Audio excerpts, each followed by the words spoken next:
I just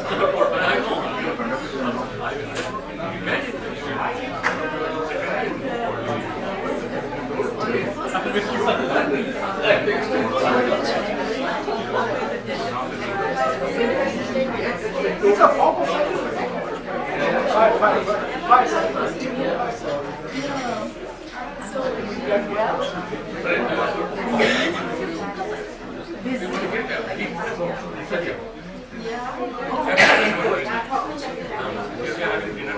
Oh, okay, great. Thanks a lot.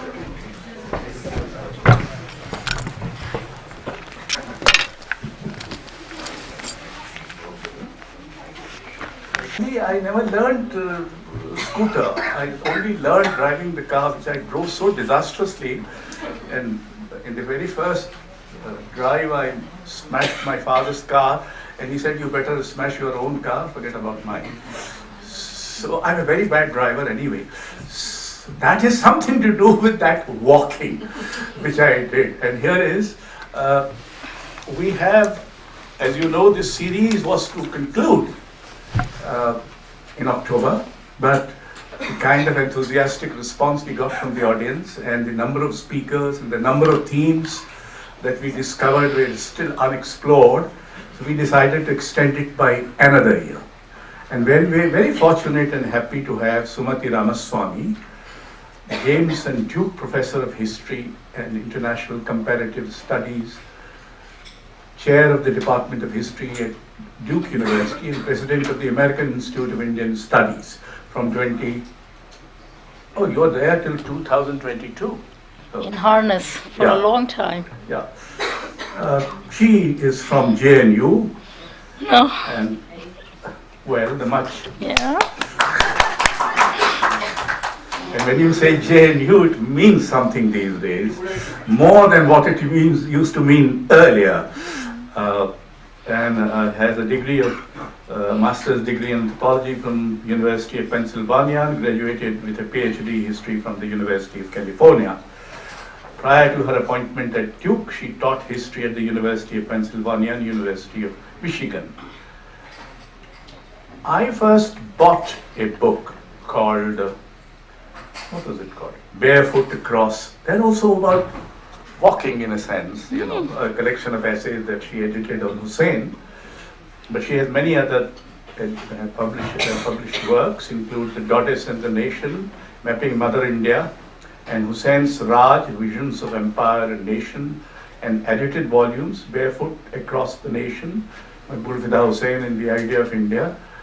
And at least one contributor is also here, Geeta Kapoor. There might be others I do not see. Her latest forthcoming book is titled Gandhi in the Gallery, The Art of Disobedience. I happen to have written an introduction to an Iranian philosopher's book, Raman Jahan Begelu, and it's called The Disobedient Indian, which is about Gandhi.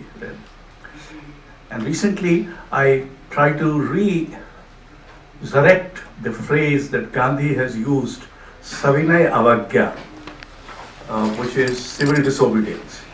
That time has come, especially in reference to some of the laws that are now under some kind of a controversy and dispute, that maybe Savinay Avagya would be a kind of a movement which can start.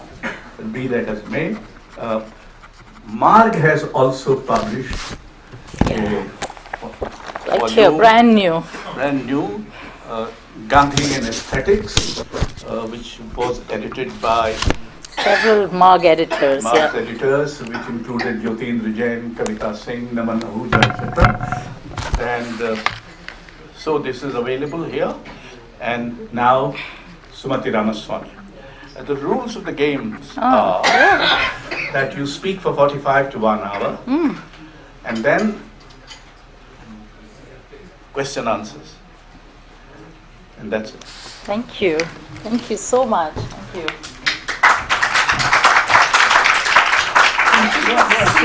Yes, please, otherwise. And if you can get the lights over there, Can people see me over the screen? They can? Okay, great. Thank you, Ashok, for that.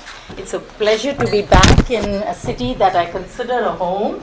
I was raised here, I wasn't born here, but I spent many, many years here, and indeed I was educated in Delhi University and JNU, and very grateful for the amazing education I got here. And I'm delighted to see so many old friends. It's wonderful to see so many of you here. I see you over the years, but it's also great to see you again here. I'm going to speak for only about 40 minutes or so because I would love to hear from you. This is actually very much ongoing work that I'm doing, even though I have a small book coming out shortly, partly drawing on some of this material. But I would love to get comments and have a discussion of the issues. So look forward to that as well. I want to begin with this amazing mural, which was inaugurated in 1969 on the occasion of the Gandhi centenary celebrations. And it's a mural by the wonderful Delhi-based artist A. Ramachandran. And it was unveiled in what was then a new museum space, Gandhi Darshan, which I'm sure all of you know, just a few kilometers from here. The mural was likened in contemporary media accounts to Picasso's famous Guernica, though Ramachandran himself in his own writings often credits the impact on him of Mexican muralists. As you can see, it's a dramatic oil painted on wooden panels, and it's crowded with all manner of complex imagery. You see fallen soldiers whose guns spike bloody embryos suspended in the sky. You see an ominous war machine bristling with murderous weapons and painted with the faces of murderous men like Hitler. You also see a blue-robed Pieta clasping in her bone-thin arms a wretched skeletal figure, and you see a veiled woman holding a skull.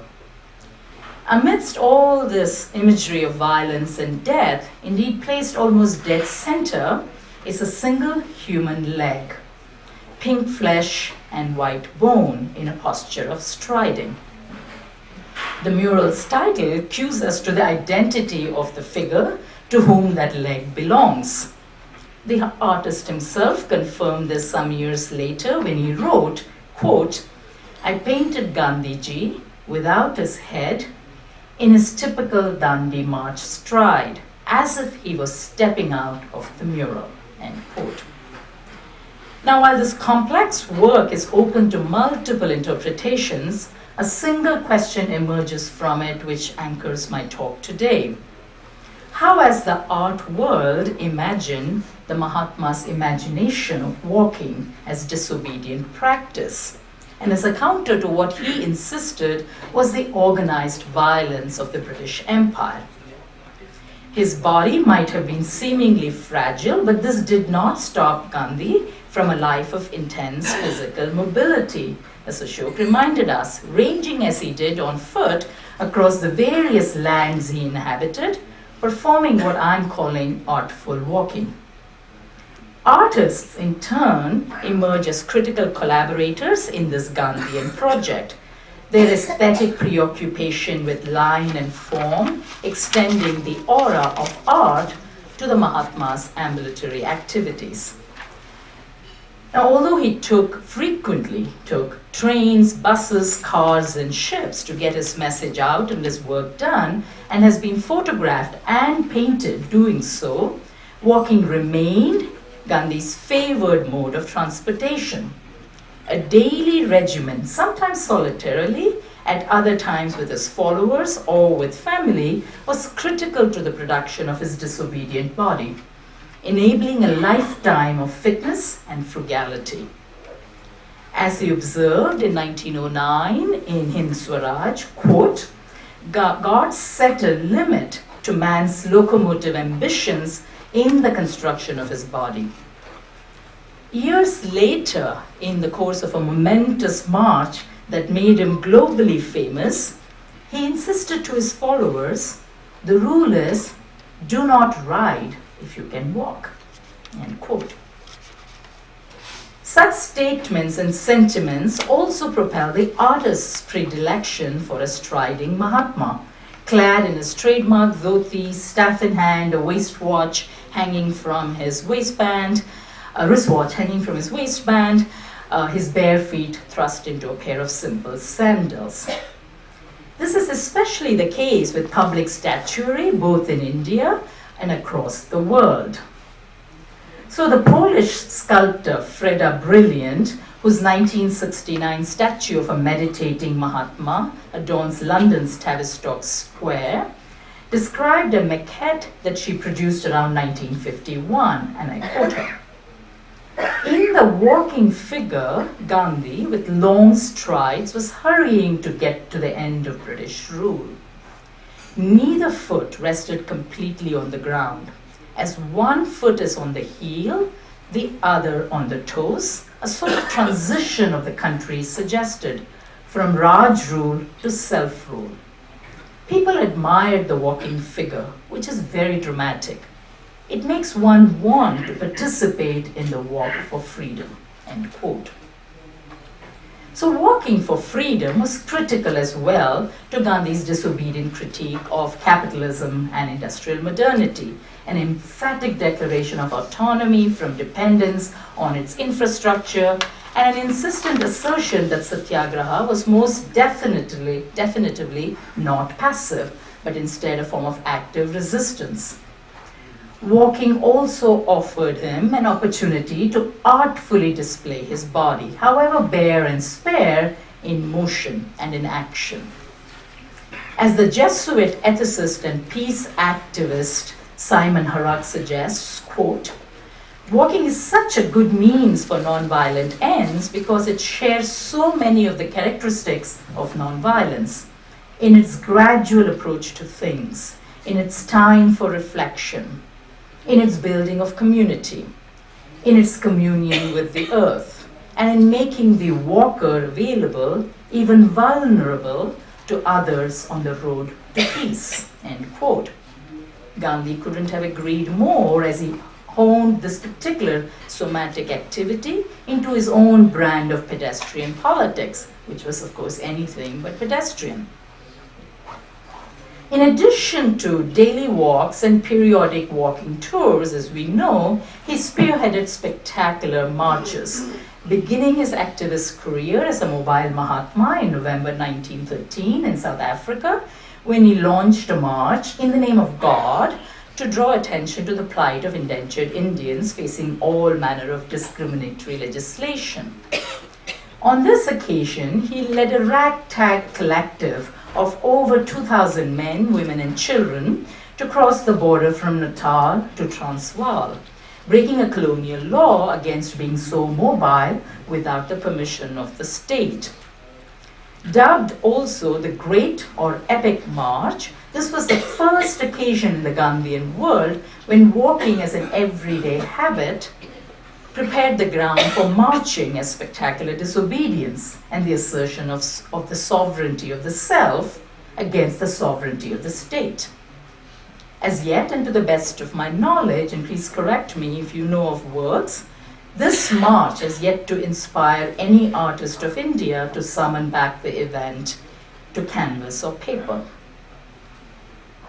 Gandhi ended his mobile career with his poignant walks for peace in riot-ravaged Noakhali in rural Bengal in the winter of 1946-47 on the eve of British India's bloody partition, as we know.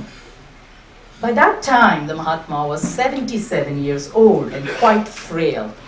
Nonetheless, he wanted to take to the road, he let it be known, with none but God for his sole invisible companion. In the end, he was accompanied by a handful of chosen followers, a squad of policemen, and a dozen or so journalists and some photographers.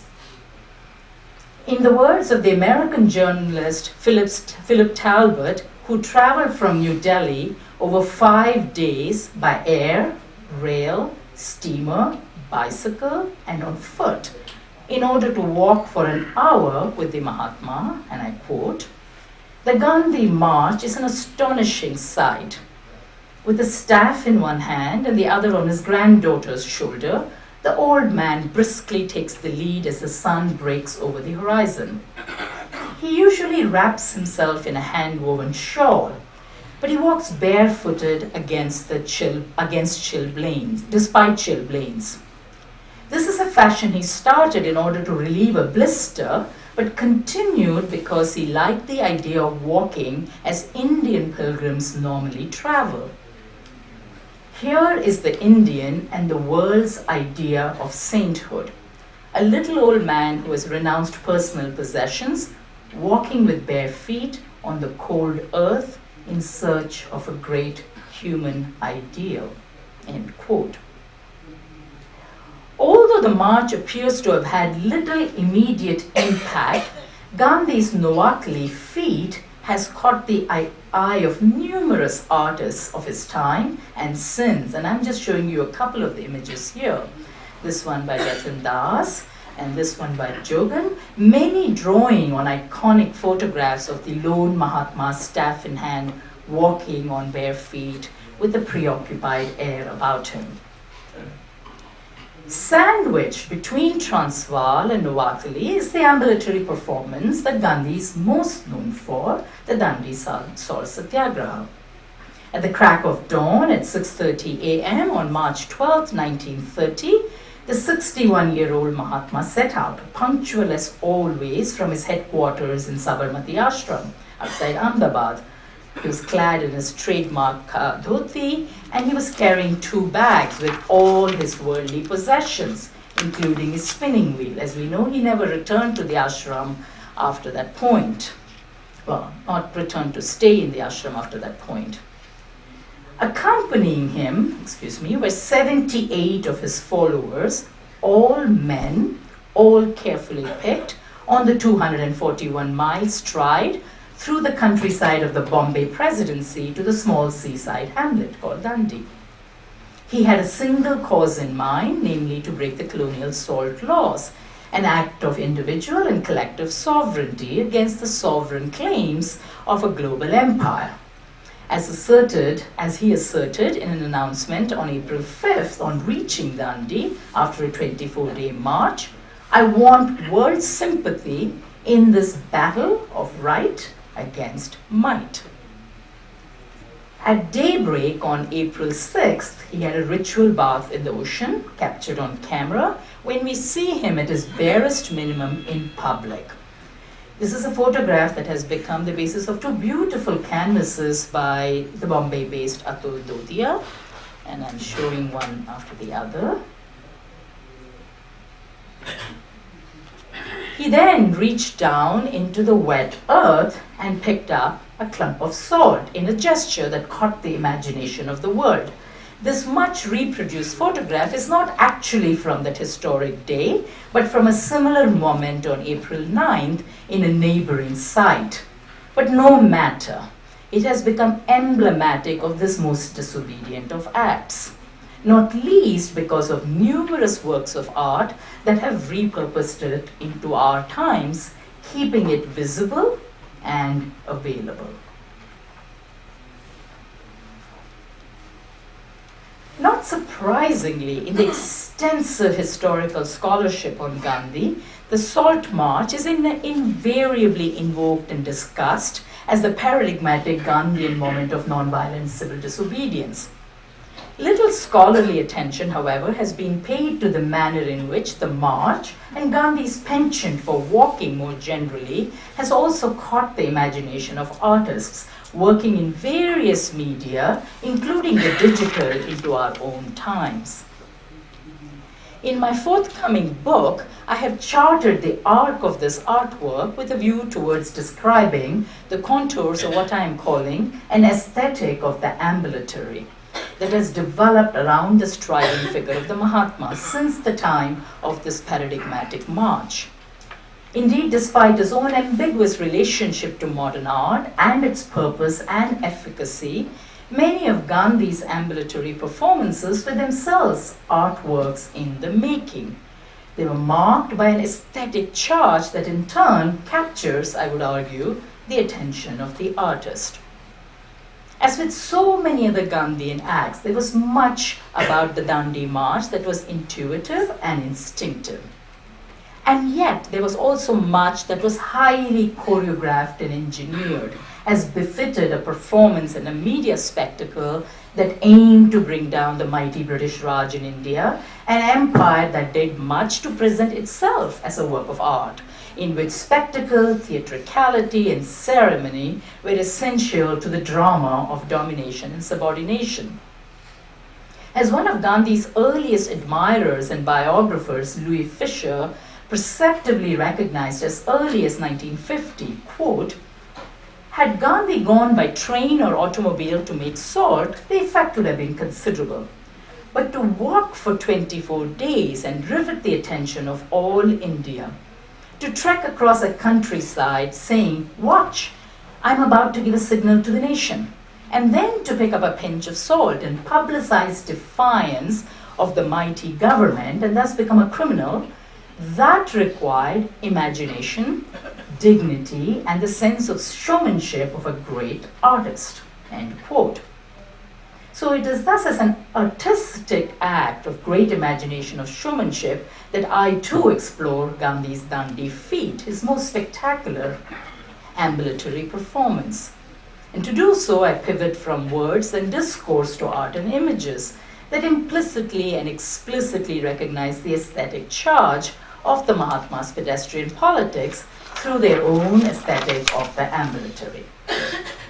Not least of the reasons to pay attention to this aesthetic, in addition to the obvious argument about walking and non-violence and the assertion of what I'm calling somatic sovereignty, is that it is responsible for this iconic image of the striding man, the striding Mahatma as a mobile man that we see everywhere. Despite pleas by numerous others, including women, Gandhi himself stringently restricted the actual march, as we know, to his 78 chosen men, making an exception for 2 others who he allowed to join him a couple days after the start. But over the weeks, and especially after April 6th, thousands got caught up in illegally manufacturing and selling salt across different parts of British India, transforming a march of the few into a movement of many that finally forced the colonial state to act. Yet, in a vast majority of the artwork produced in the aftermath of the historic march, Gandhi is shown as a singular striding figure, transforming what was, after all, a vast collective effort into a lone heroic achievement. For instance, in 1948, in the wake of the Mahatma's assassination, the famous Bengali sculptor Ram Kinkavej produced his much replicated masterpiece in cement and plaster, eventually cast in bronze as well, of the lone pilgrim walking staff in hand. It's a stark and austere figure lost in thought, his head bowed low rather than looking ahead. The work brings to mind, although only partly, the luminous words penned by Nehru, writing after dropping in on the Mahatma in the course of his march, quote, "Today the pilgrim marches onward on his long track. Staff in hand, he goes along the dusty roads of Gujarat, clear-eyed and firm of step, with his faithful band trudging behind him. Many a journey he has undertaken in the past, many a weary road traversed, but longer than any that have gone before is this last journey of his, and many are the obstacles in the way, but the fire of great resolve is in him, and the surpassing love of his miserable countrymen, and none that passes him can escape the spell." End quote.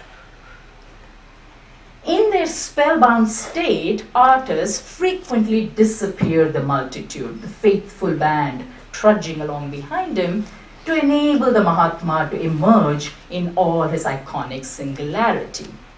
Or, if the marchers are present, their shadowy presences behind Gandhi's looming presence or figure in the foreground. The lone walker, humbler than the dust under his feet, reaches Dandi, one of Atul Dodia's works from his much discussed shutter series, The Arrival. None of his followers in sight. In an earlier watercolor, a beautiful watercolor from his 1998 Artist of Nonviolence series, Todia painted a pair of sinewy legs. I hope you can see the legs here in the projection. On the map of the route walked by the marchers, note that there's only one set of legs shown, and we can be in no doubt that they are meant to be Gandhi's and none other. In Gigi Scaria's more recent In Search of Salt, the dhoti-clad Gandhi, staff in hand, strides determinedly forward, quite indifferent to the concrete structures that dwarf him, possibly intent on reminding Indians in neoliberal India of the importance of seemingly humble acts, like making salt and walking to do so. He is all alone, however, on this mighty search.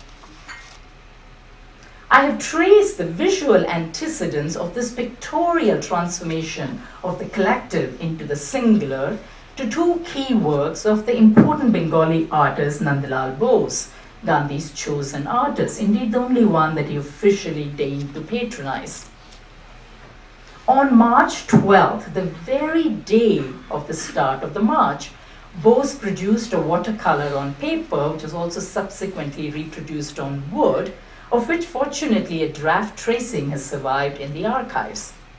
He was clearly in a state of enchantment. Quote, "What a miracle took place then, yearning for India's freedom, Gandhiji went on the Dandi March. The entire country was roused with confidence in some unique strength. Glory filled my heart. I felt blessed and life became meaningful." End quote. The artistic yield from the state of enchantment is an image in which the striding Mahatma, wooden stick in hand, his legs bare and skeletal, dominates, but he's also carefully placed in the company of 79 other men, closely approximating the number of residents of Sabarmati Ashram who Gandhi had handpicked to accompany him. The historical record tells us that the vast majority of these men were in their late teens and 20s, and Gandhi reportedly selected these men with a view towards their ability to withstand the rigors of marching several miles a day across very difficult terrain at that time of the year when it was already hot and dusty. In spite of being so chosen, several of the young men fell ill and had to take breaks from the march, although the 61-year-old Mahatma himself, had considerable fatigue and sore feet, apparently kept going at a pace that frequently left his younger followers in the dust. Sometimes literally, I think, you can have photographs of Gandhi shielding himself from the dust picked up by the marchers. As Gandhi noted on his arrival at Dandi on April 5th, quote, "The truth is that in this struggle we have to put up with suffering," end quote. And yet, what was clearly an act of collective suffering and striving, not to mention striding, was transformed into an act of singular heroism in Bose's famous lino cut titled Bapuji, and produced exactly a month after the earlier painting. This single work is likely the most replicated image across various media, including the digital, of the mobile Mahatma on his feet. It is dated precisely to April 12, 1930, 6 days after Gandhi picked up a pinch of salt on Dandi's seashore and proudly took on his mantle of lawbreaker. Not the least striking aspect of Bose's lino cut, the black background, of course, against which you see the white lines. The most striking aspect to me is the manner in which the artist has drawn and painted Gandhi's bare legs, wiry and firmly planted on the ground. Although the photographic and film evidence clearly shows that Gandhi wore his handmade sandals to walk the more than 200 miles to Dandi, with the exception of a couple days when he, on account of developing some blisters. Bose's Bapuji, as you can see, walks on his bare feet, making direct bodily contact with the earth. Something about the mystery of the non-violent march emerges from the sheer power of numbers, of the multitude converging and swelling, of the rigorous of the righteous camaraderie of the collective. India's artists, however, place emphasis on the lone mobile body of the Mahatma and his pair of bare marching feet. In the time that I have remaining, I want to drill down a bit into what I have called an aesthetic of the ambulatory that visually conveys Gandhi's assertion of somatic sovereignty. This aesthetic, as I've suggested, privileges Gandhi's feet and legs, his sandals and walking stick.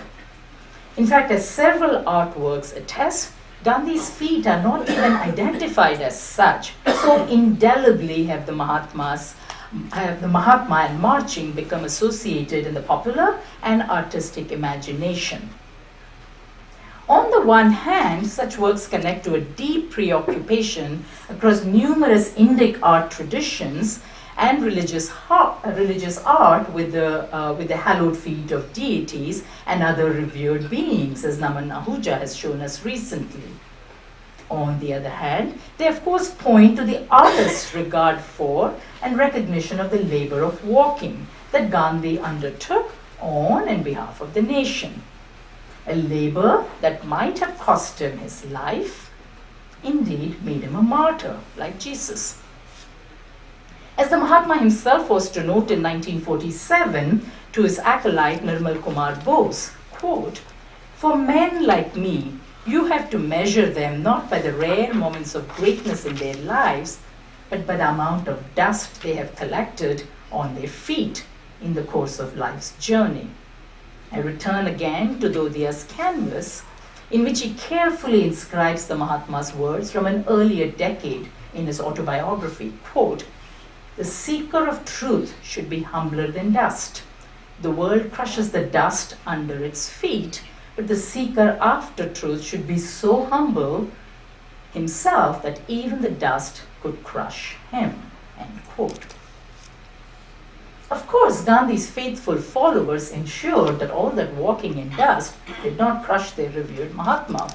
And it is important to remember the nurture and care bestowed upon Gandhi's feet, especially by the women in his entourage, who daily cleaned them and provided massages and hot soaks at the end of a long day of striding and striving. So a fantastic photograph taken by grandnephew Kanu of Gandhi's feet being washed by Kasturba has a fabulous afterlife in this beautiful work by Baroda-based Surendra Nair, titled, ironically, Family Values.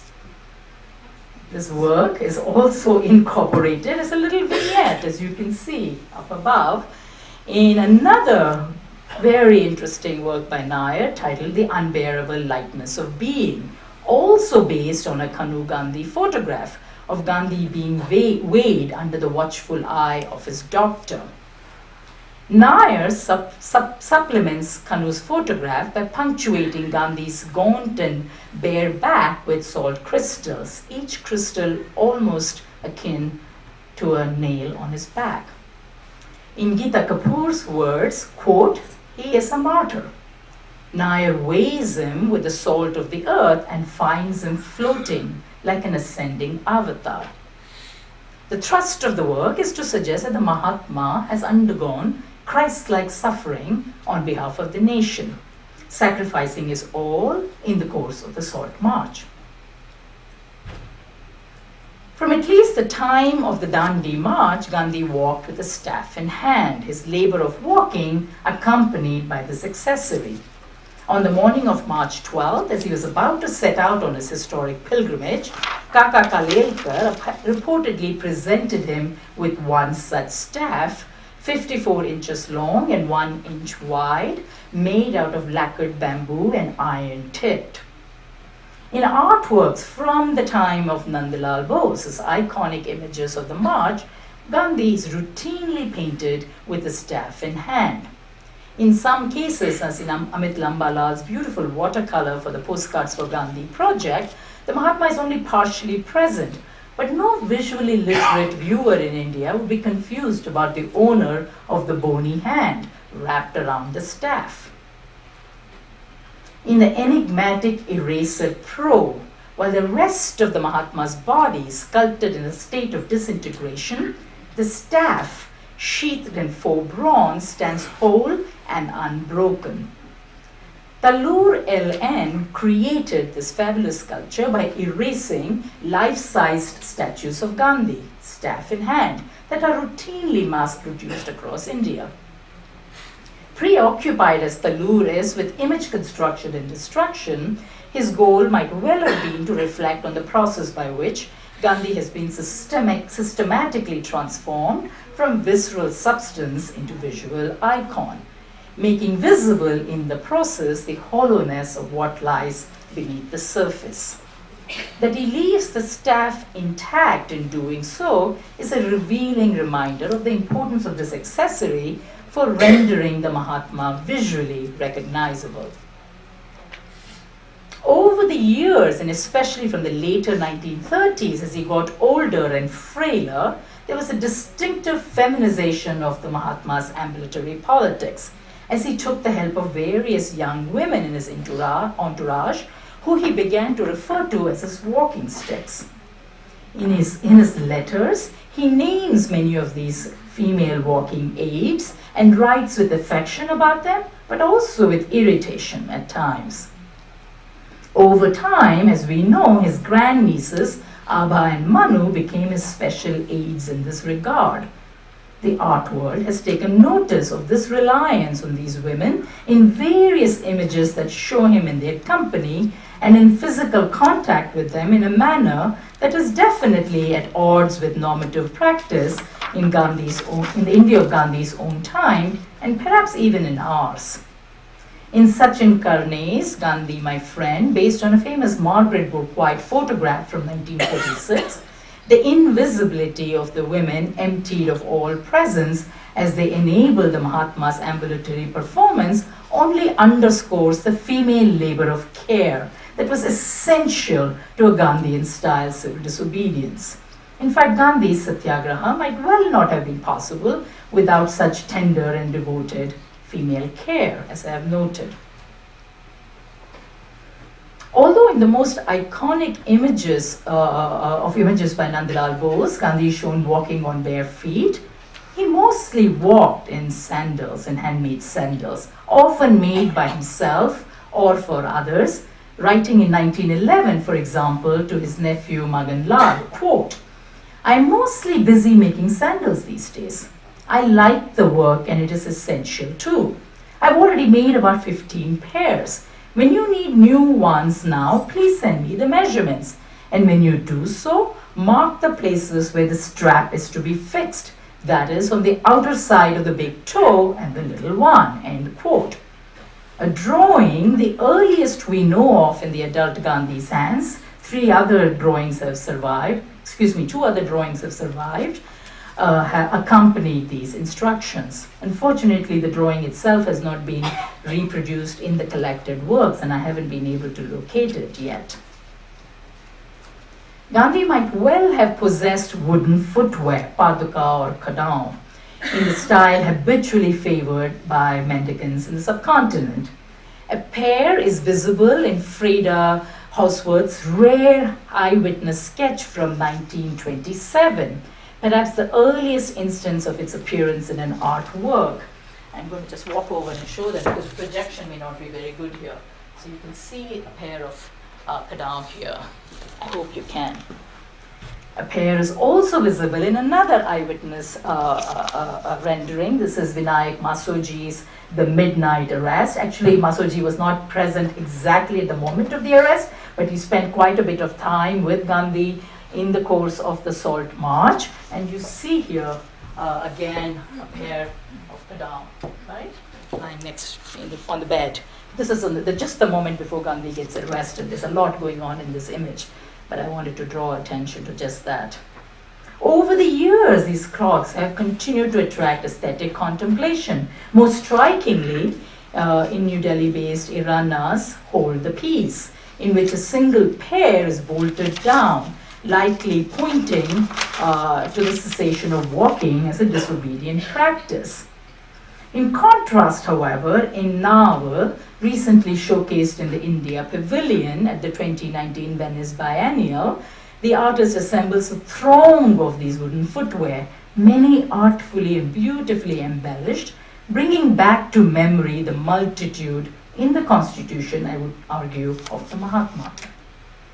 In Arpana course, terracotta relief, inscribed evocatively with the year 1947, a single pair presences the absent Mahatma, a barbed wire stretched across them, invoking the bloody Ratcliffe line that divided up British India, even as it provides a melancholic rejoinder to Gandhi's statement that partition would happen only over his dead body. Although the photographic evidence, as I mentioned, confirms that most often Gandhi wore handmade sandals, we have one surviving photograph from September 1921, where he's shown wearing a pair of Kadam. But in the artwork, this is what he's often associated with, and it's likely because of the saintly aura that he acquires, especially after his assassination. In turn, these artworks provide material and visual sustenance to Nehru's much-quoted words, quote, "Where he sat was a temple, where he walked was hallowed ground." In his own lifetime, Gandhi's sandals were enshrined in the Khadi Pratishthan Museum at Sodepur in Bengal, and since his death, they are amongst the most precious of relic objects on view in various Gandhi memorial museums scattered across the nation. There is the paradoxical fact of the hyper-vegetarian Gandhi working with his bare hands on dead animal hide, and his almost obsessive desire to become an expert tanner. Tannery itself was critical to Gandhi's constructive work agenda that he carried out across India's villages, and it is ashrams in Sabarmati and Wardha, he opened tannery sections. On the other hand, of course, such work being habitually confined to the lowest of the low, the untouchables, this gave Mahatma one more opportunity to disobey some norms of the caste system in his project of getting his fellow caste Hindus to overcome the sin of untouchability. No wonder then that the humble sandal as well has attracted the eye of the artist and become the object of contemplation, as per the logic of the aesthetic of the ambulatory. And there are numerous works in so many different media, and I'm only going to show you a couple of these that I'm just flashing through very quickly. Oh, excuse me. So there's that one as well, which I love. So I want to begin my conclusion with this image in the background. Of all the many mantles he had to take on, activist and dissenter, nationalist, father, saint, the one that Gandhi himself most acknowledged was that of teacher, one tasked with the charge of educating his people to stand up to what he perceived as the excesses and outrages of industrial capitalism and its runaway colonization of the body, mind, and soul. I have suggested that Gandhi's pedestrianism and ambulatory politics were very much part of this pedagogic impulse to show and teach the modern subject, his followers, his children, how to inhabit the modern world in a disobedient manner, seeking freedom from its materialist demands, indeed asserting a sovereignty of the self. Walking for him was thus more than a somatic activity. It was as well a way of thinking and being, a refusal to be dependent on external affordances, a declaration of bodily sovereignty. But if this was the case with Gandhi, what is it about the mobile Mahatma on the move that catches the eye of the modern and contemporary artist, and repeatedly so? Is it as well for them a declaration of artistic autonomy and aesthetic sovereignty? To perhaps take a stab at these questions, I turn to a fascinating work by Atul Dodia titled Draw As You Walk, from his 2011 Baku series, in which the artist imagines a fictional encounter between a child called Baku and his Baku. Quote, In my sleep, I take Gandhi Bapu along, drawing him with a pencil. The moment I draw his feet, they start walking. Bapu, stop. Let me finish drawing you. Bapu says, draw as you walk. Tell me, is it possible for anyone to draw while walking? But he simply refuses to stop, walking in my sleep. The moment I touch him with the pencil point, he surges ahead. How will I finish drawing him if he doesn't stop? Despite Gandhi's repeated emphasis on stillness, as observed during hours he spent daily at the spinning wheel or in prayers or in silence, he was amongst the most mobile of men of his time, literally moving with his body across the map of British India, which he traversed from one end to the other on his bony legs and sandal-clad feet. The child Bako captures both the dilemma and the appeal and challenge posed by such a mobile Mahatma to the artistic imagination. How will I finish drawing him if he doesn't stop? But India's artists are drawn to drawing him over and again on paper and canvas and other media. In doing so, they of course paradoxically still his ever-mobile body, its kinetic energy and movement pacified and subdued in line and form, but their artworks nevertheless serve as a reminder of the critical constitutive role of the ambulatory for a Gandhian-style civil disobedience. I want to give the last word in this regard to the Mahatma himself and to what many refer to as his last walk.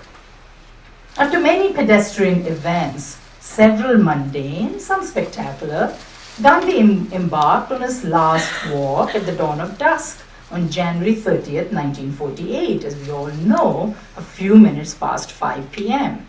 His arms draped across his two human walking sticks, Manu and Abha. We are told he was running late and was fussing over this, as well as joking over his meager evening meal as he set out. A few minutes later, 3 shots rang out and felled him. No camera was there to capture these last moments of the most photographed Indian of his time. In the absence of the photograph or film in works of art, the moment of his passing has been recalled in very many ways, including by summoning up his absent presence with a focus on his footwear. That is exemplary of what I'm calling the aesthetic of the ambulatory.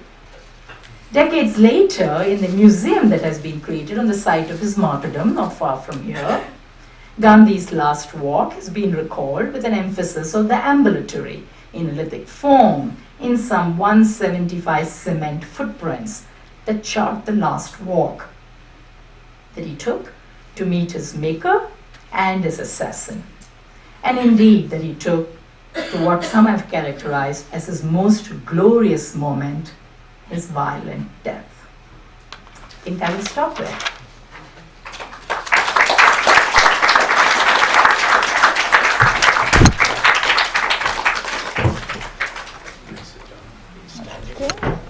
Okay. Thanks a lot, Sumathi ji, for walking us with Gandhi so artfully.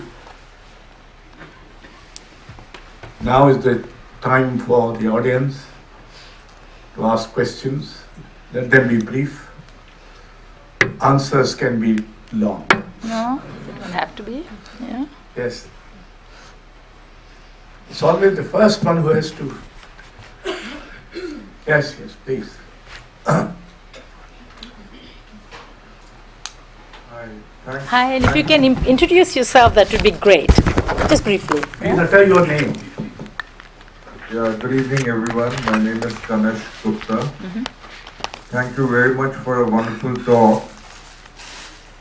As an expert on Gandhi, what I mean is that since you are an expert on Gandhi, could you summarize his central message and his relevance today in just 4 lines?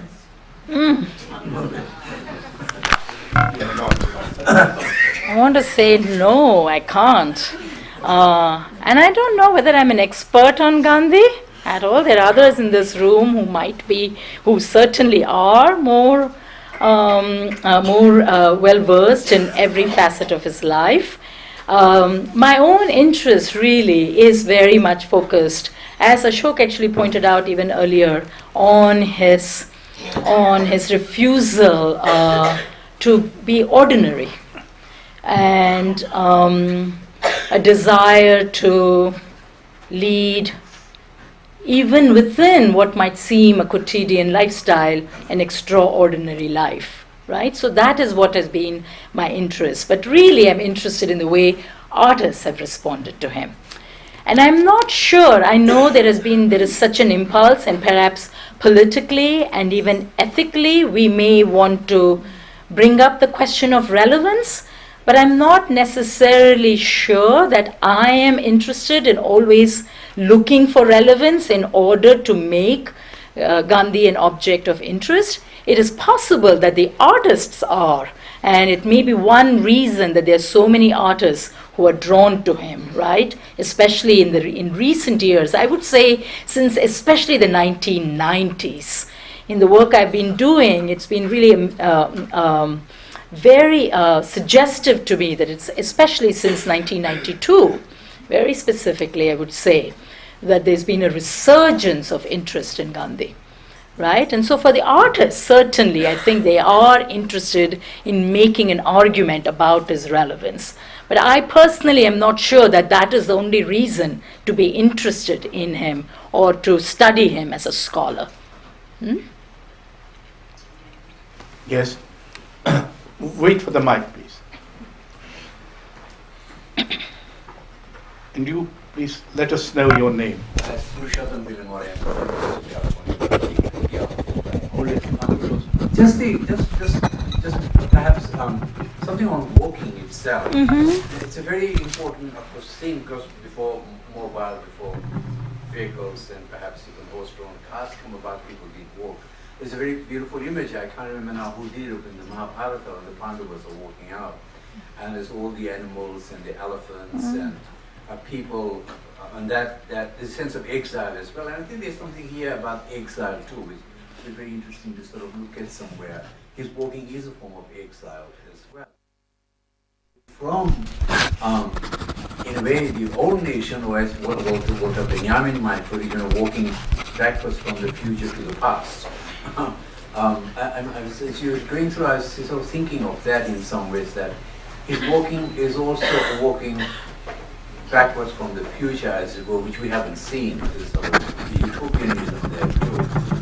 That's something. Speak up. There's an anecdote with Gokhale. So they're talking about, he's having a conversation with Gokhale, who's very, very busy and is not really looking after his dad.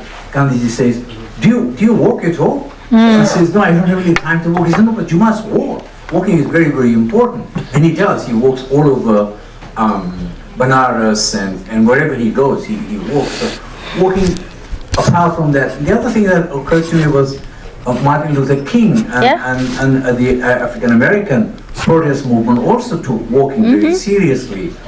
But I haven't really seen much artwork of this kind coming out. They're very interesting. Perhaps when I go back to the States, I'll look for it. But yes, when he made walking a form of a protest, which was never there prior to that.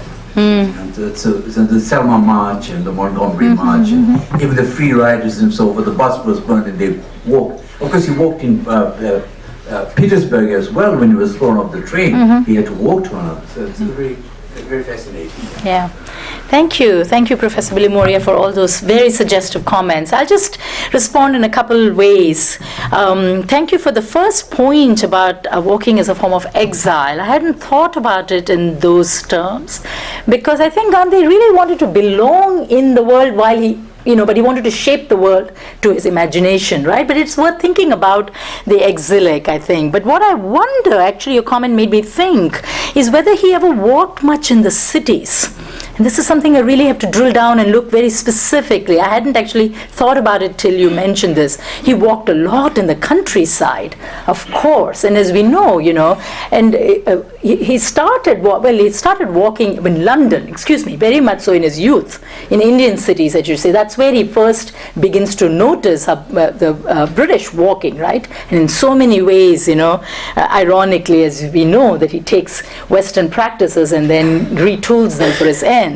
But certainly when he lived in Tolstoy Farm, and he walked all the way to Joburg and did his work and came back, and all of that, and the role of Kallenbach and all this is very important to mention, right? Kallenbach is the one who got him to taught him how to make sandals, for example, right? So there is something about walking and claiming territory and land, but also establishing a relationship with villages and the rural. I have to really look very carefully now, and I'm very grateful for this comment you made about whether we see him walking in the city. We see him walking on Juhu Beach, for example, in Bombay. I don't know about the Banaras moment, which you mentioned. Interesting. Then, this ties in, of course, with Gandhi's ambivalence towards the city, right?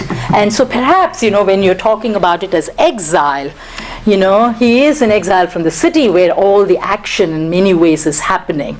And, the Dandi March, in contrast to the king, the civil rights protests, is happening in an relatively, quote-unquote, obscure part of British India, right? Which is why the British also did not take it seriously. He didn't march on New Delhi, for example, right? Like King marched on Washington, right? And there was a reason he did not do that.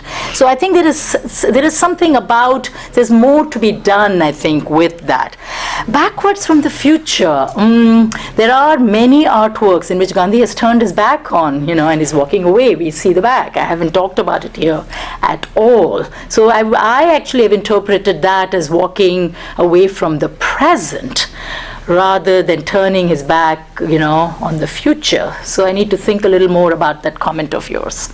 He did ride bicycle, by the way. Oh yes, and there's a very lovely, there are a couple beautiful paintings of, actually one by Atul Dodia, and Gita, you may remember another one where he's shown riding a bicycle, and of course riding a car. He rode G.D. Birla's Packard a lot, in and out. And Margaret Bourke-White, the photographer, actually has some really sarcastic comments about the fact that Gandhi was wandering about, Gandhi was preaching, his life of austerity, and then he would get into Birla's Packard and drive away, and she has many photographs of this. It's the austerity of the Jain monk walking. Yeah, true.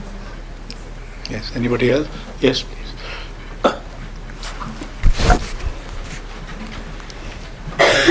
My name is Praveen Dawa. I'm an active member of the Congress Party. Nandal Bose picture showed that Gandhiji started, using the staff by the time, he took the Gandhi March. Is there any date you can tell us when he started with the staff and when he gave it up, and then he started depending on, the nieces for that? Any date before or after when he started and when he gave it up? And the second one is, you have referred to two quotations of Pandit Jawaharlal Nehru. One was on Dandi March itself. Somewhere else also Panditji has said that whatever Gandhiji did was very artistic. So out of all these marches you have told us, which march do you think was the most artistic? Why was it relevant for you to say that you're a member of the Congress Party, may I ask? Okay, I didn't know whether there was a relevance to the questions, because it just, okay, great, okay, thank you for that, okay.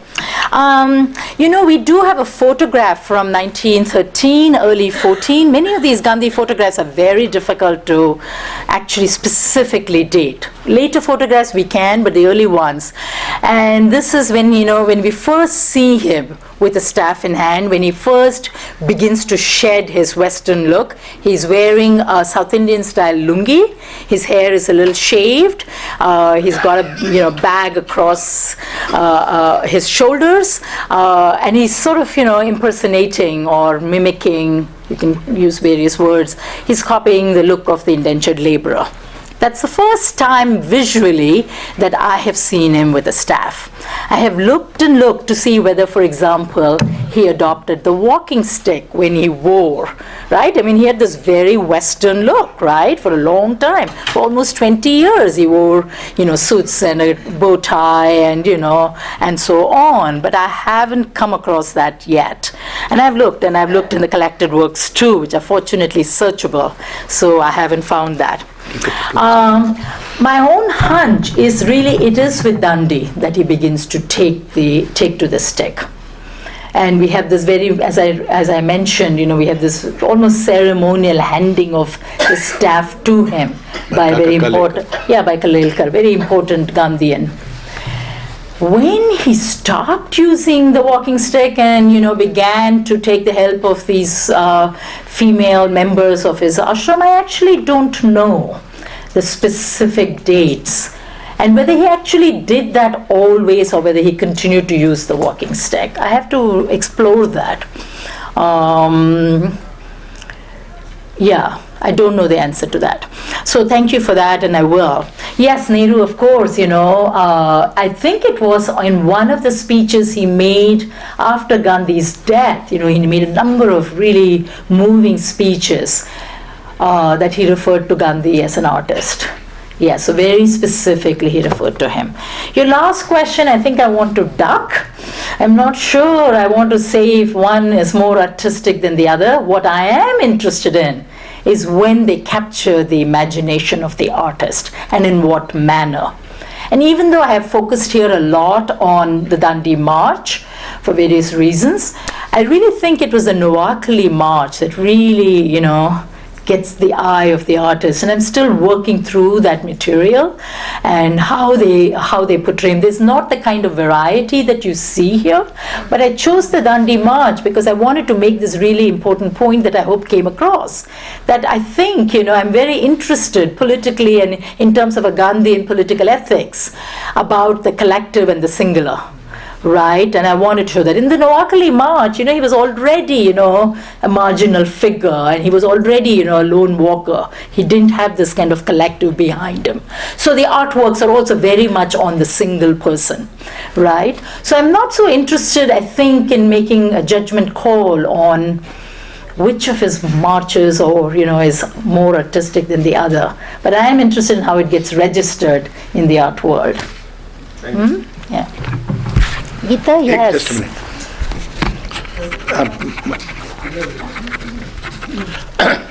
Sumathi, just one bit of information which you know very well, and for the audience, that in 1997, Sehmat made a call for a project called Postcards for Gandhi. 1995. Sorry. Yeah, and that, whereas Atul Dodia is the one who had been continuously at various stages of his career from the beginning till today, does return to the image of Gandhi. At that point, hundreds of artists responded. Yeah, 600 images, more or less, right? Yes, and they were all asked to make 6 images, so they could be simultaneously showed in 6 cities. And the idea of the postcard was obviously very attractive to the imagination of the artist because it miniaturized the image rather than a canvas. It was a miniature. Just wanted it to be told to the audience here. But what I wanted to ask you was that you very suggestively, repeatedly said in the talk that the artist has, by and large, all artists have tended to make him as a singular figure. Now, I think it's a very suggestive point, and I think we need to possibly push this further in our inquiry in terms of the reasons why it might be, which may be sometimes just simply the easier image to make, that because the tableau is more difficult, a movement of a people is more difficult, but that I think is not an adequate answer. I think there is something to be asked with regard to the position that the artist takes towards a figure like Gandhi. There could be two ways of looking at it. The artist's sense of sovereignty is singular. Individuality. Yeah, so if sovereignty is being referred to, almost without thinking, it would be a singular figure. And the other suggests to me, after the question asked, which is about exile. So since these images are made post Gandhi's assassination, there is a suggestion perhaps of an abandoned figure, an exile from the nation, as it were.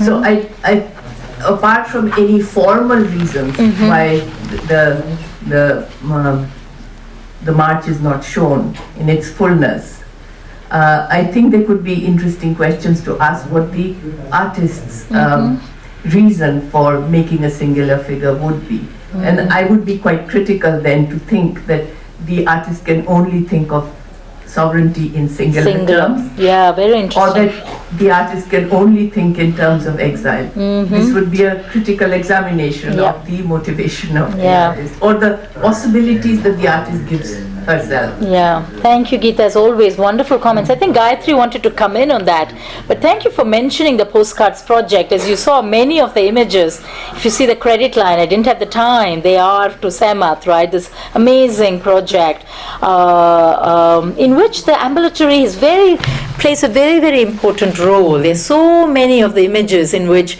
you see the stick, you see the sandals, you see other things too, but I've traced it in my larger project. I've actually examined so many of these images, and it was a fantastic moment. It was also a very important moment, I think. Many of the artists who worked on that project were relatively unknown then. They were very famous artists too, but they were relatively unknown figures then. But today they are really towering figures of our art world, right? But the other reason I found that project so fascinating is the presence of female artists. A sub-theme in this work has been the fact that a majority, and I'm wondering if, talking about the singular and the artistic, the sovereign artist, whether, the gender question also has to be raised. I have been very struck by the relative, the majority of artists who are invested in the figure of Gandhi seem to be male artists. The exception has been the Sumathi project, in which there were so many female artists, and after they did the work in that project, many have not continued. Someone like, say, Arpana did, but I was just, in Vadodara 2 days ago, and I had a lovely evening with Rekha Rudivitya, and she had even forgotten that she had done, work for the Sumathi project, right? And she has subsequently not done anything at all, right? So it's also, I'm very interested in the female artists' investment in the Gandhi figure and what they do with the Gandhi figure, and more has to be done with it. Is it, in fact, are their investments similar to the male artists? I'm not entirely sure. I'm still at the very preliminary stage of thinking about it, but the Sumathi project also stands out for me in this regard. Gayatri, you wanted to come in on this? Yes, I wanted to add a little bit, had a bit of a question about how you see this progressive evacuation, if you like, from the site of Dundee, with its photographic wealth of detail, the number of figures, distinct personalities, the fact that it is a core group composed of people like Abbas Tayyab, Mitu Petit, Sarojini Naidu, who are important figures in their own right, but are evacuated as we move along. And the fact that you trace this to Nandalal Bose is important, because Bose is already thinking in sculptural terms. The evacuation of the landscape is very important, and therefore the singular figure. After all, if it's in the sculpture and it's in the woodcut, he doesn't expand into any kind of detailing in the woodcut, which is so interesting that he chooses to do this. But Sumathi, if we look at the further arc, this sense of evacuation and dematerialization in the singularity of just the feet, just the kharao, just the staff, just the symbol, so to speak, seems to be a progressive artistic gesture, which is from the fullness of the photograph or the landscape that we initially see to this sort of dematerialization. Now, critically, to question what is the intention. Is it to dehistoricize I mean, the obvious universalization of the problematic. Atul Dodia particularly attends to the Gandhi narrative in 1997 because that is the assessment of the failure of the nation state in 50 years. But progressively, the attention to just the symbol. I was interested in what you thought, because this is not a body anymore. Right. This is only a symbol. Yeah, I want to be a little more, I need to think whether, because I've not adopted in my work, particularly, even though I'm a historian and I should be doing it, I've not really attended to a particular kind of linear track. I do think you're right that, we begin with, the earliest images are photographic, and then there is, I like this imagery of evacuation till we come, to something like Shiva Prasanna, which is just or Iranna, right? Just the Kadao, right? Even the body disappears. It is just, or even Arpanas, right? The 1947 tile work. But whether in fact, like Nattu Mistry, right, whose work I also showed, does have, the collective coming back, but the collective, it gets miniaturized. And that's actually from, I'm forgetting the date, I think it's from 2005. So I'm not sure it's such a neat track. I would be very hesitant, and I think, India's artists are a pretty unruly lot, and I mean it as a really compliment, they're really interested in not following codes and, conforming, and which is what makes them, I think, disobedient. This is an art of disobedience in that regard too. So I would not necessarily stake my life on it and say there is a clean track, though there is there seems to be a trend towards it, right? But speaking of Atul, actually, even though Atul has some of these images in which there is a singular Gandhi, but his work actually complicates this argument. Does complicate it very much so. In the ambulatory, you see the singular, but actually in other works, Gandhi is surrounded by lots and lots of people, because he's turning, as you know, to the photographic record, right? And Gandhi was generally surrounded by people. And as he repurposes these photographs, all these people come back in, right? So I'm very interested in that. So he's, again, in the ambulatory, he may be privileging the singular, but not in the entire body of work. I would argue that. Yeah. Yeah. While you were talking, but first, just an observation that I believe Cartier-Bresson, his sole claim to fame at that point was that he shot Gandhi while he was being shot. No.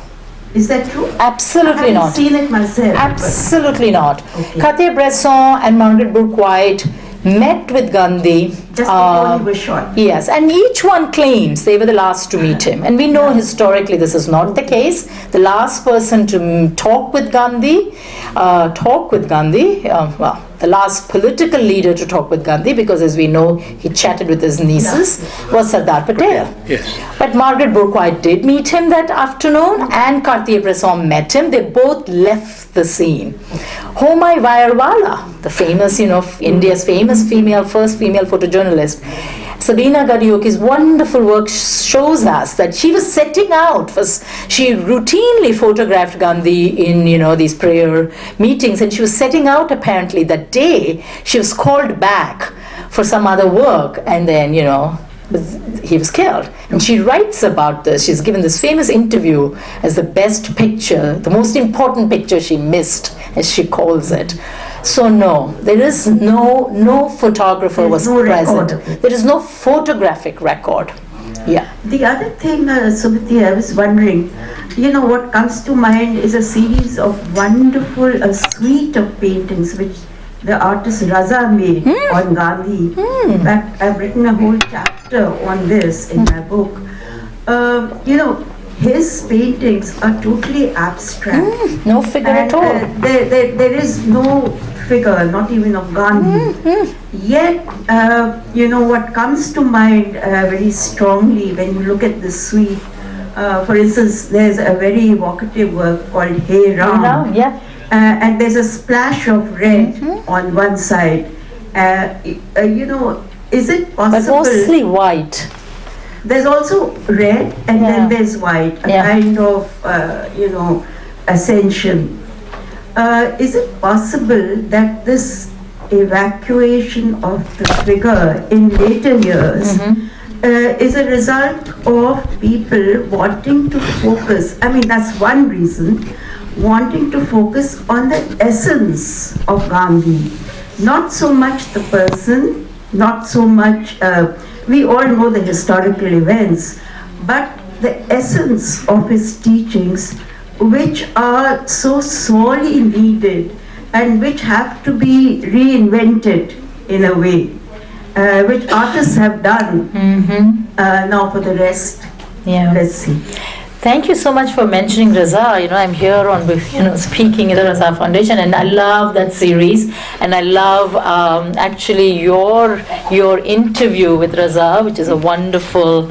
It gives, including his claim that Gandhi's assassination was the most important moment of his life. Same claim that Hussein made. And I'm recently coming from Ahmedabad, where I had gone to learn more about this amazing new, maybe the first Dalit artist to paint Gandhi, whose name is Chaganlal Yadav, whose works have come to recently been discovered. There was a show at NGMA of the sketches. Chaganlal Yadav was part of the Arun Tukdi, the advanced team, if you will, that cleared the path for Gandhi to walk. And he was a young man who Gandhi took under his wings and so on, right? Chaganlal Yadav also claimed that Gandhi's death was the most important, was the most brutal moment of his life, and he locked himself up for 48 hours and just painted. And unfortunately, many of those paintings have disappeared, and I interviewed Amit Ambalal, who was a student, and Amit Ambalal had a couple images that he had saved, and they're quite interesting. I've just, literally this all happened yesterday, right? So, yes, Raza, of course, that series is an amazing series. It was the first and only time that Raza did Gandhi, which I thought was fascinating, right? Almost towards the tail end of his life. Correct me if I'm wrong. Affected by his death. Yes. Assassination. Yes, but he didn't paint him at that moment, right? It's towards the tail end of his own life that he turned to Gandhi. And I don't... Returned to India. Yes, yeah. So I discuss it in the last chapter. I discuss the Hey Ram painting in the last chapter of the book, and I'm very interested actually in the Devanagari used formulation that he uses. And particularly Gandhi himself, as you know, favored Hindustani. He wanted Indians ideally to learn both scripts. And I'm fascinated with the fact that the word Hey Ram, when it gets materialized in artworks, only uses the Nagari formulation, including in Raza, right? I'm very interested in this. Or in Ramachandran's very beautiful sculpture, the word is written. I think I showed Yunus Kimani's very quickly the postcards image where also Hey Ram is written. So yes, that is another kind of abstraction where Gandhi's last words, right, comes to be stand-in for him. So it's not just as objects, where, the evacuation, to use Gayatri's words, doesn't just resort to the objects, they also, they turn also to the words. But the dismissal of the figure is, I wonder if that makes him more universally available. I don't know yet, so it is worth thinking about that. Yeah. Yes. What is her name? I don't know. Yeah. Hi. So the question Your name, I have. your name, please. My name is Archit. Archit Bua.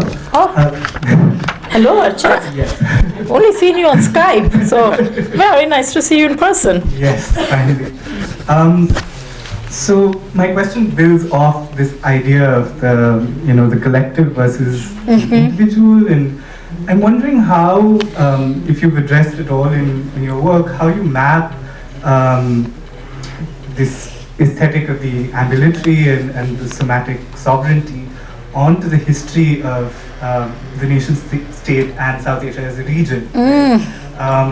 Because mobility is so much a part of the history of South Asia as well. The Arpana Accord piece that you put up in display could also be read as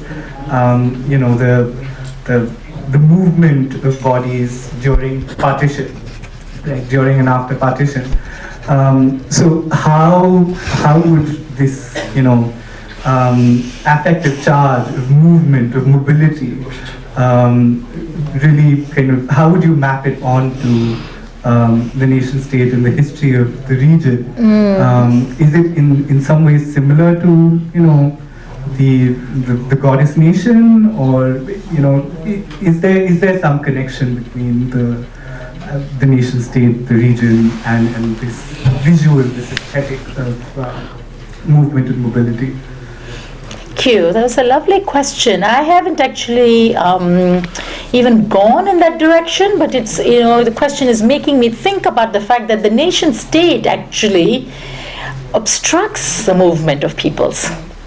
You need passports, there are borders, checkposts, right? And Arpana's work is really about the barbed wire is a territory across which people were moving freely can no longer do so, right? So that's one way in which one could connect the ambulatory. But the other way is, the way Gandhi himself, I think, was following in the footsteps. That's why I put up the Sarah Ahmed piece at the very end. I didn't go anywhere with it in the course of the talk. Gandhi was following in the footsteps of others who were ambulatory, right? And he was actually connecting to the tradition. Somebody mentioned Jain pilgrims, but there are many, across all of India's religious traditions. Every religious tradition, the religious traditions have been very mobile too, and whatever else he was fundamentally a religious figure. So he was also, mapping, following the footsteps of people who were doing that, and therefore mapping territory in that manner. So those would be the two thoughts I would have. But it also very interestingly connects back to a very interesting point that Geeta made about the postcards project. The postcard, right? And when I did the work in the Sehmat archives, there's a fantastic file saved of many of the responses to the project in newspaper clippings, and many commented on the use of the postcard itself, which is a very mobile artifact, and the images themselves were, they were in 6 cities. Sometimes they were even strung up, right? They were not enclosed in a gallery, they were out there, right? And they were also Gandhi's favorite form of communication. Well, yeah, can I say that? I think I can. Yeah, yes. It was really, it is very interesting. It's a very Victorian invention. Once again, another Victorian invention. During his lifetime, he wrote the largest number of postcards that any single person must have written.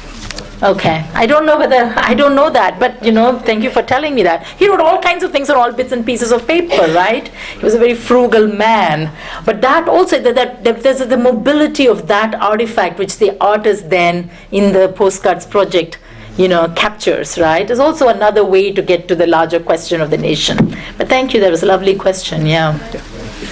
Yes. Yeah, please, Geeta, you should come in. I've got so much to learn here, right? Maybe yours will be the last question. No, we have one more here. What? Achha, okay. So Okay. Yours. Yeah, go ahead. Mine is not so much a question. I wanted to mention that just as Yashodhara suggested that very recent that Raza did these paintings which were completely abstract. Yeah. Just exactly opposite to that, and some people might have been in that session where Ashok had organized the talks of Ghulam, Atul and Riaz. Right. Riaz's work is savagely satirical, not on Gandhi but on the nation. Yeah. And and I think that savagery with which he addresses the present condition via Gandhi is something we should remember, that we actually, even though I was suggesting, and then Gayatri suggested an evacuation, there is a return of an imagery of Gandhi himself with script, with the chosen words with it. But also interestingly, he has made a series of paintings with Gandhi and the Ambedkar. Just one, right? Dhamma Swaraj. Well, he's There are 6 paintings in that series, which he did in the GNU show with Swaraj and all. Oh, yeah. Yeah. No, but it's all Gandhi. Doesn't have Ambedkar. There's only one with Ambedkar, right? Dhamma Swaraj. Well, he's actually working on that project. Oh, he is, yeah. But I think that in a sense, I would suggest that you should include that. Oh yeah, but not in the ambulatory. I've written about Riaz's 2 or 3 other pieces in the book, and I've interviewed him, and it's interesting, the Ambedkar one especially, in light of the Arundhati Roy. The discourse begins with that. Yes, and he's very interested in reconciling. That's his words to me when I talked to him. He's very interested in reconciling the 2 figures of Gandhi and Ambedkar. And in Riaz's works, I haven't seen the ambulatory. In Ghulam's work, I didn't get to show all of it. There are very interesting ambulatory moment there. But it is all the singular. All of Riaz's works, have the singular Gandhi. Or sometimes, another singular person, if you have Gandhi and Jinnah, right? The 2 fathers from Gujarat, right? But again, it's the iconic. Gandhi and Ambedkar make a double. Make a double, exactly. So it's not the collective and the crowd, right? Which is what I'm interested in, I think. How can we show the crowd in a work of art? Would be fascinating to think about, huh? Yes, we have one final question. Yeah. Hi, Sumathi. My name is Ankush. I have a small observation and I'll follow up with a question.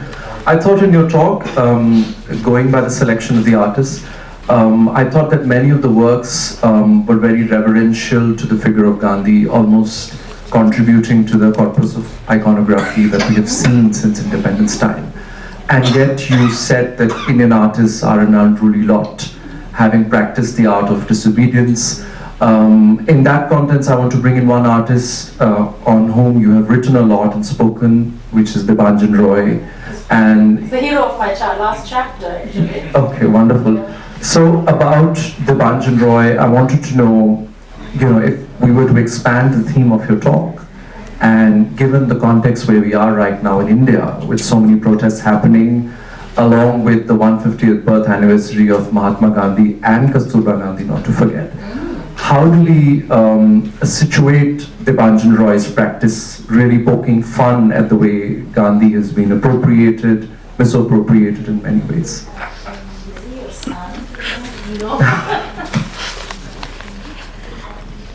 I have written for Rina's catalogue, so maybe Rina can speak about it. Well, I find Debanjan, his work has evolved over time, as you know. So the toying with the toy series that he has produced, which Akar Prakar also has recently featured, is, I think, along a continuum.